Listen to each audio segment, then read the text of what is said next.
Sorry, my video got interrupted. But I was saying ENTPs do have a lot of entrepreneurship potential, specifically with invention.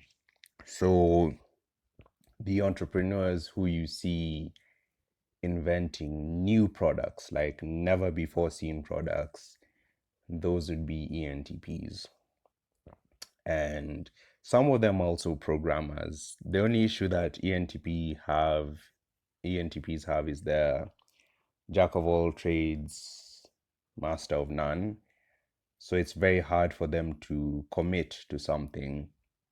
However, it can be beneficial because you might find some of them are serial entrepreneurs. So they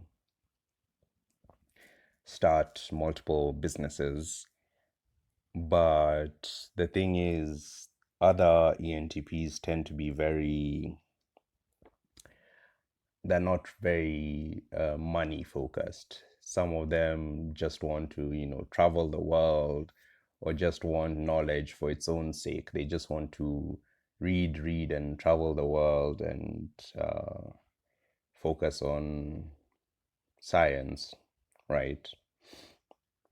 But definitely, as inventors, they have a lot of potential.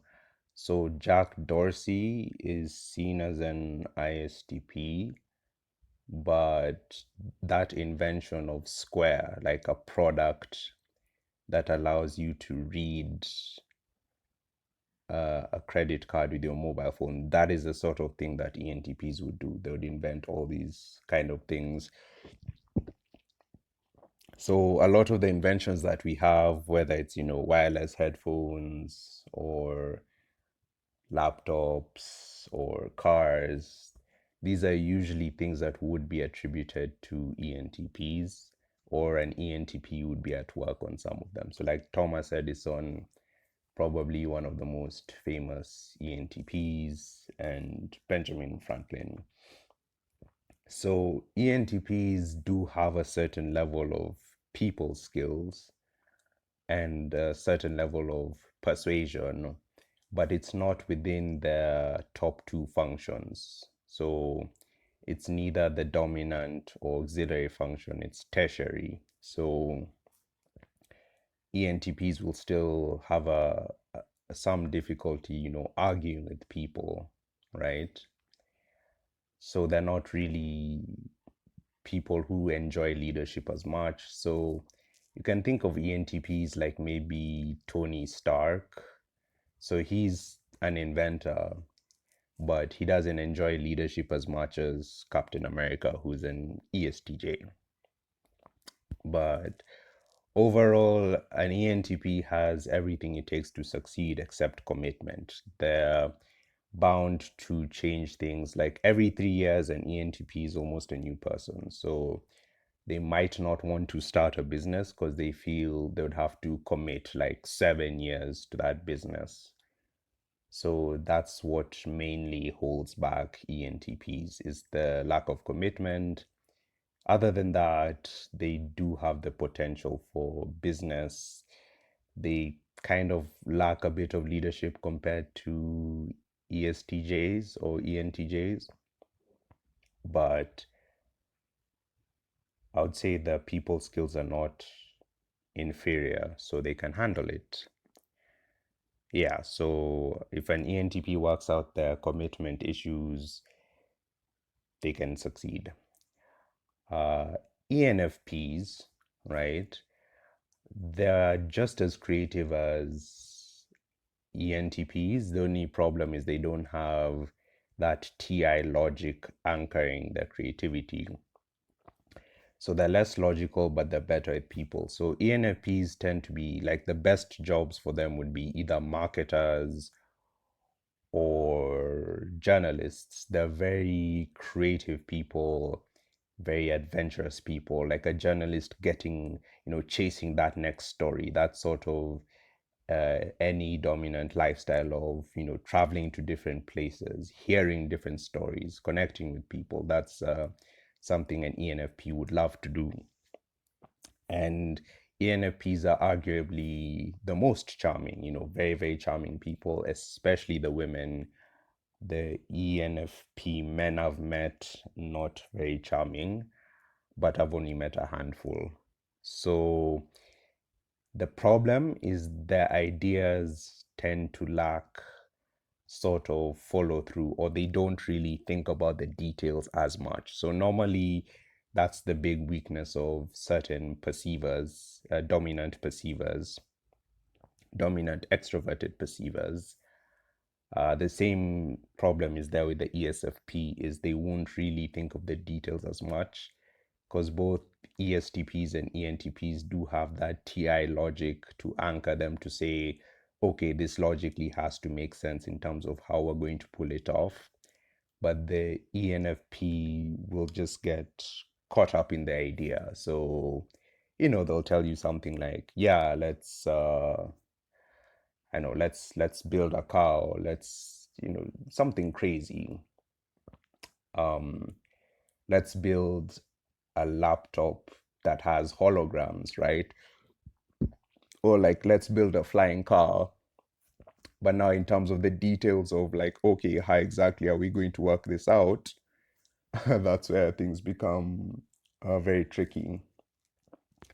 So I would say for an ENFP to succeed in business, it would be very ideal if they would partner up with someone more concrete and detail oriented. So they can partner up with an ISTJ, for example, someone who's detail oriented. As long as they partner up with someone who is a thinker, then that should work out, preferably a judge as well, but mainly the thinking aspect is what they're lacking.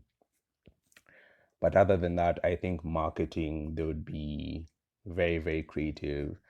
A lot of ENFPs are also talk show hosts, I think, like Trevor Noah and Ellen DeGeneres. So you see the people side of things and the idea side of things they can handle, but now the getting down to certain logical steps to achieve a business goal is tricky. And I frankly do not know very many ENFP entrepreneurs, but I'm sure they exist. I'm sure some of them exist.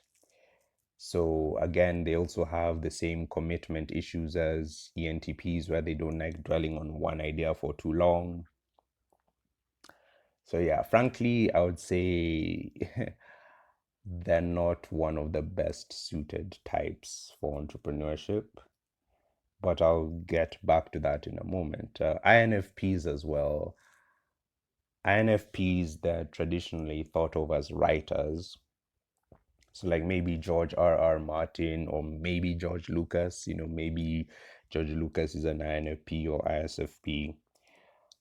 But these people would more of get famous through, like, if they can really work on a novel, or they can really sell a certain product. Like maybe Stanley. Stanley probably was either an INFP or ISFP, right? So these guys might get rich in media, like writing scripts or selling books that turn into movies. But again, ENFPs not really one of the best suited for entrepreneurship at all. Not very good. ESFP, ISFP. So these people are artists and performers. So I think the path to getting rich is just going through Hollywood, becoming musicians or artists in some capacity.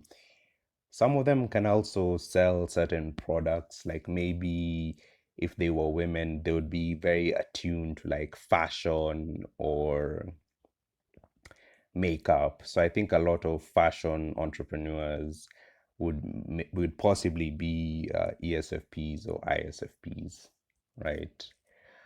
ISTPs are very technical. So the problem is they tend to be like mechanics. So they tend to do things very physically, right? So an ISTP entrepreneur it's a bit difficult. Again, not one of the best suited types for entrepreneurship. But that's just when I say not best suited, this is all just a generalization. Like if someone wants to be an entrepreneur, then that's step one to succeeding. So an ISTP is probably gonna be someone who makes a physical product. So like there's this guy who made a new car, not Elon Musk, but I think the founder of Rimac. There's a Rimac Concept One. He could be an ISTP, like someone who builds a physical mechanical product. And ESFJs, ISFJs, again, not very well suited. ESFJs, maybe they can pull it off because they tend to be a bit more emotional in a positive way compared to ESTJs. So they're still good at pleasing people. So maybe like wedding planners or event planners, if the business is centered around that, they can do it.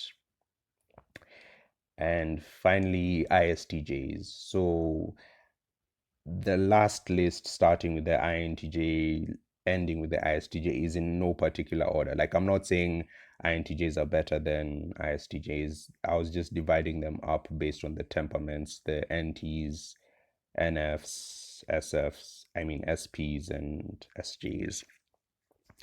So ISTJs, the problem is they can be very traditional and not very outgoing, but they're good with numbers. So Warren Buffett is the best example of an ISTJ. Hypothetically, some people say Jeff Bezos is an ISTJ, but I disagree. I think he's more intuitive. But yeah, overall, I think the ISTJ has the same problem as the ESTJ, which is they tend to gravitate more towards job security. But anyway, back to the major point. The major point was this. The question is, if you're not one of the top 5 personality types for business, what should you do? And the answer is, based on your temperament, you're supposed to mimic the one that's the top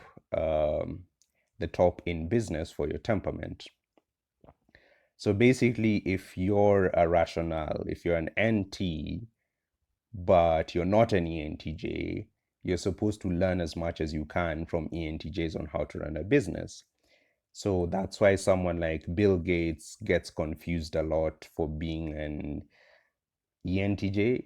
I can buy that maybe he's an INTJ. I can see the J part, but I think it's either INTP or INTJ, but definitely not ENTJ. 100% not ENTJ. But I think in such positions, you can learn from them. Like you have to learn to be strategic. You have to learn to follow deadlines. You have to learn to work with people. You have to learn to be a bit dominant, like when I say there's a lot of regression in business, I just mean like, for example, things that happened with Jack Dorsey and his founder and things that happened with Mark Zuckerberg and the Winklevoss twins. It's not always clear cut that some of these people can be quite opportunistic. So that's what I'm saying, that if you're too soft in business, it might not end up that well for you. But yeah, I would say if you're in the rational temperament, try be more like an ENTJ. If you're an NF, try be more like either the ENFJ or INFJ. So if you're an ENFP, tap into that ENFJ version of yourself, the one that still uses feelings and still uses intuition, but in a more straightforward, long-term decision-making kind of way.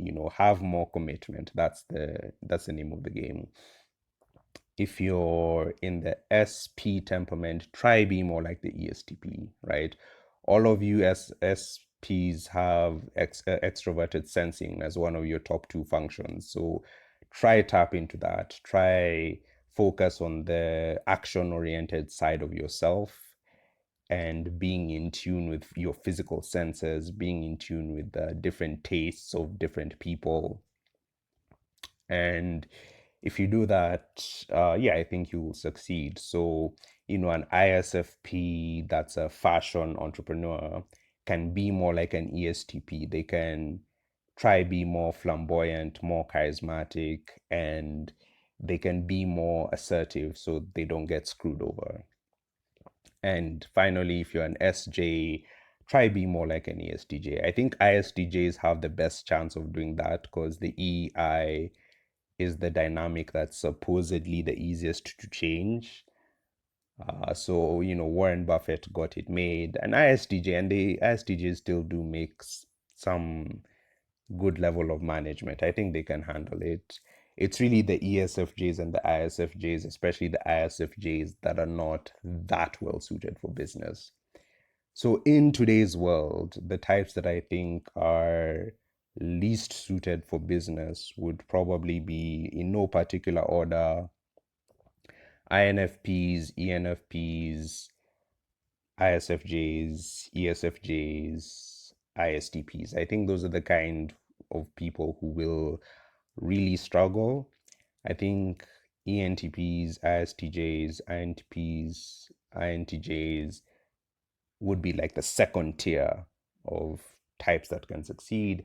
And as I said, INTJs, INTPs, they're not natural persons, but in the technology world, that's not that big of a deal. So yeah, hopefully you're able to launch your business and change the status quo. And as I said, the first step to succeeding in business is, wanting to do it and believing you can. So this was just a guide to help you